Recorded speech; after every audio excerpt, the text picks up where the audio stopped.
the Emma. Today we are into Candy, Evie, Pokemon Sword and Shield, DC, Pounders. We'll just get the video started. Link to the original video down below. You already know what it is.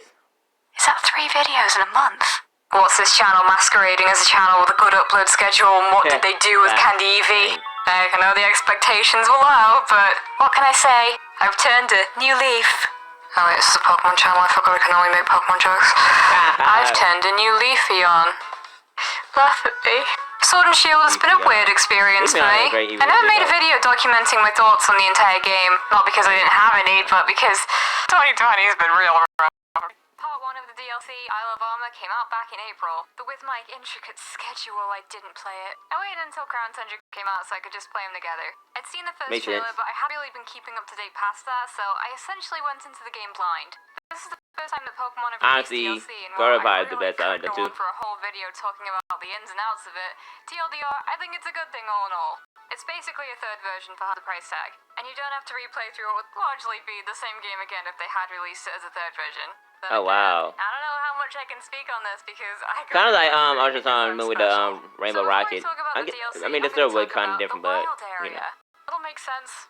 Maybe it won't. I was never really huge on the wild area. It's this big, empty space smack bang in the middle of Galar with not a lot to do. The areas didn't feel defined or even congruent at all. They constantly felt helped by the constant weather changes. The weather can change in every section, every day, which makes them harder to remember for my small brain. It's a bit disorienting when I'm in a blizzard and boom, sounds weird. I had watched somebody rated the DLC and I didn't know people were in the game. So when I heard that the DLC was essentially gonna be Wild Areas 2 and 3, I wasn't exactly jazzed.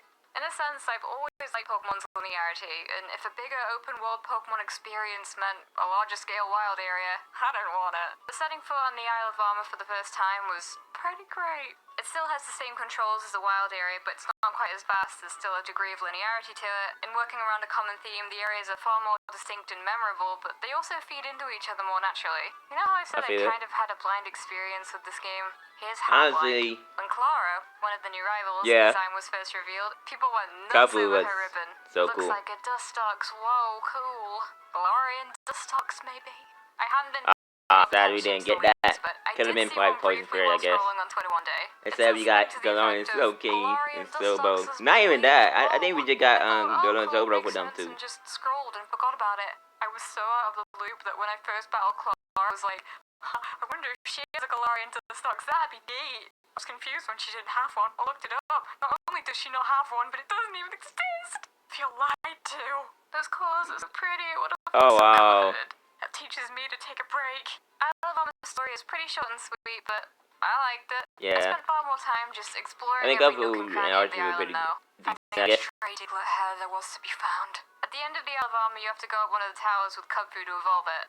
Except you have to raise him to level 70 first. I couldn't be bothered, so I took my new friend and yeeted off to Crown Tundra. Isle of Armor was really nice. Wait a minute. The way I could tell Crown Tundra was good. She didn't finish. There's a whole story to get She just did the Crown Tundra, man. I was enamored by the whole area. The Crown Tundra is just gorgeous. I don't remember the last you gotta love Peony and all that. Exploring in a Pokemon game. I lost track of time just trying to... The Crown Tundra is awesome. I was going up the hill with the Frostmoth and I genuinely started tearing up because it was so pretty. Yeah, the better one out of the DLC. I get money for making these videos, so who really wants? You know, got the Galarian Bird, the Reggie, Cataract, and all the areas are just laid out far better.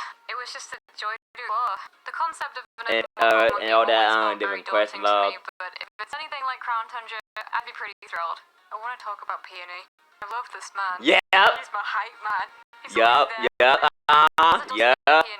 It is criminal she did not get more screen time. And he's just such a good father. Fat. Supportive father. It's still Peony. The career is so cute. Take that rubbish off the wall. You remember that Peachy wedding thing that you were talking about the other day? At the Peachy wedding, like, if I had one, would you come? What, to a Pikachu wedding? Yeah.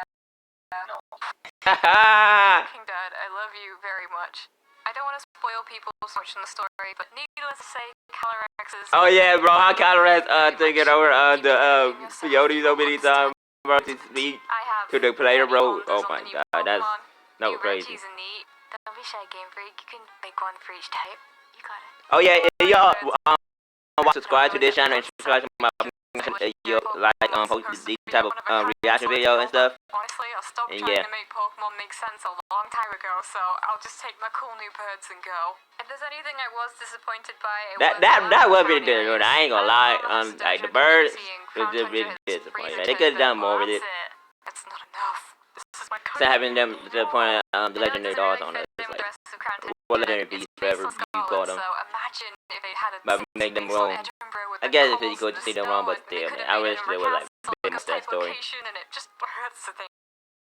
Please hire me, Game Freak. I have so many ideas.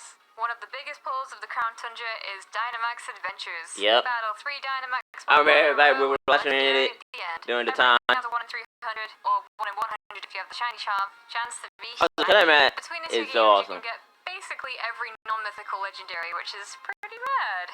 It's just every legendary Pokemon in some random cave in Scotland. Do you see what I mean? Also, you know what weird? Why are the fossils just over here running around area though? I think it's great, but if you'd asked me a few years Like ago, Durant, just like, bruh. stupid and it was I know the Pokédex shinies they start because making a comeback out of that for some of them, but yeah.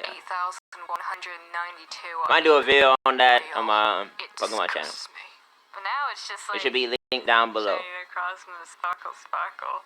Sitting down with my Oh friends my god, trying to cross one. Smart decides to go down in the comments like, oh, Lucy has Trying to call it friends, remind me you of slick, Jim just Honest. try it.